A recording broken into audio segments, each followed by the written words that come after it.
thank you very much. That was one story that Rachel Hughes of Quaker's Yard told to her grandson, Isaac Craigfryn Hughes. Isaac Craigfryn Hughes grew up to be, I probably said, a miner and a writer. And I don't know whether his family knew him as Isaac or Craigfryn. I imagine they called him Isaac, and then he adopted the Craigfryn as he became Craigfryn Hughes when he was writing, because it sounded more distinguished. But I'm just guessing there. I can imagine his grandmother would have said, Isaac bach, dwi'n mynd I weud story of that. I'm going to tell you a story. That's why I learned it, instead of saying Craigfryn bach. And he says that his grandmother told him these stories, but not his parents. And I wonder why. And I got various ideas. One thing, I think maybe his parents thought these stories weren't actually suitable for children, or they weren't stories for children. Because he talks about after he'd had a session with his grandmother telling him stories, and he was 12 when she died, so he would have been a child. He used to go to bed and he'd pull the sheets over his head in case something was coming to get him. Or another reason maybe why his parents didn't tell him these stories is, like I say, he was a miner as well as a writer. And I imagine most men in that area in his time would have been. Whereas in his grandmother's time, there would have been a lot of changes. And in his grandmother's time, probably most people would have been farmers in that area. And maybe his parents felt, with the Industrial Revolution, maybe they felt they were modern people. And these were old stories to do with old things, so they didn't want to pass them. I'm just speculating. Or maybe it was quite simply the parents are too busy being parents. And it's the grandmother who has the time to tell the stories. Maybe it was that again. But I'm going to tell you another story she told. But before I do that, I'm going to give you a little bit about the geography and the landscape. Because Quaker's Yard is by the banks of the River Taff. And at that point, there's a tributary called Bargoed, the Bargoed Taff, or the Taff Bargoed, which runs into the Taff. So these two rivers meet. And then between where the two rivers meet, the ground rises up. And there is the town of Treharris, the mining town, or ex-mining town, I suppose, because the mine closed down a while ago now. But in Rachel Hughes' time, there was no town of Treharris. It hadn't been built. It didn't exist. It was built a few years after she died. And it was just farmland, and it was a farm called Pantannas. So that's what she would have known. And then a few years after she died, Mr. F.W. Harris was the chairman of a company that sank the Harris Deep Navigation Pit, just outside where the town now is, which at the time, I think, was the deepest mine in the South Wales coalfield. So it sort of connects what's beneath the earth with what is above the earth. And then the town of Treharris was built to house the people who worked there, hence Treharris. But that's not what it was like when Craigfryn was a little boy and Rachel Hughes, his grandmother, told him the stories. There was the farm of Pantannas, there were the fields. And a couple of miles further north, on the high ground between the valleys of these two rivers, there was another farm called Pennagraig. And Pantannas farmhouse doesn't exist, it's the middle of where the town now is. Pennagraig farmhouse, I can show you where it is, and it's a ruin with forestry around it. But in those days there were these two farmhouses, fields in between. And according to Rachel Hughes, there were places in these fields where there were circles on the ground, where the green was a different colour green to the grass around it. And people would avoid standing on those circles, because if you did, strange things might start to happen.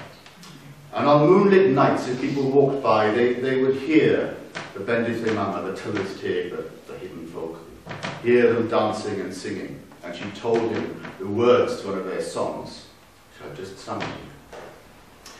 And this is the other story she told him about it concerned the family of Pantannas farm. And it all starts a long time ago, when a farmer ploughed a field. And he ploughed one of these fields, or maybe a couple of them, where there were the circles on the ground. And the old people never did that. His parents, his grandparents, they'd never done that. They just left them grazing for the sheep or the cattle. But he ploughed the field. And maybe there was a reason the old people would never do that. Maybe they knew that All creatures that exist, even if we don't see them most of the time, on the earth, above the earth, below the earth, should be allowed their place, their space, their special places. And they knew these were the special places that the Pented Imam, the Tylwyth Teg, the hidden home. And I like to think maybe the farmer, he just ploughed the fields because he thought, oh, I'd like to sort of feel the barley there or oats, but actually the story says he did it on purpose because he didn't like the Tylwyth Teg. Now he never met it because it's actually safer probably not to be. But he'd heard they were ugly, strange-looking little creatures. He'd heard the stories about them, and he thought they were ugly, strange stories. And sometimes on moonlit nights, he heard them singing. And he thought of them as noisy neighbours, as some sort of vermin to be got rid of. So that's why he ploughed the fields. Not necessarily a good idea.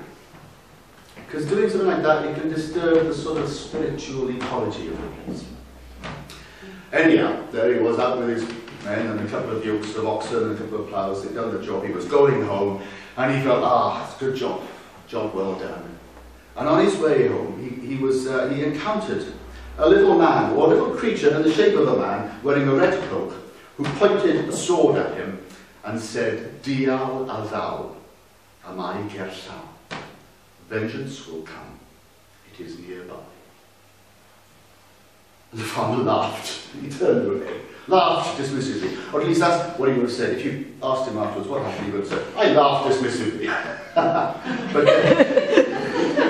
that's what he would have said. But sometimes we laugh when we're nervous. But he wouldn't have said that. But who knows? Maybe he was a bit nervous. And you know, what happened from that time onwards, he kept on hearing those words, Dia la thou, vengeance will come.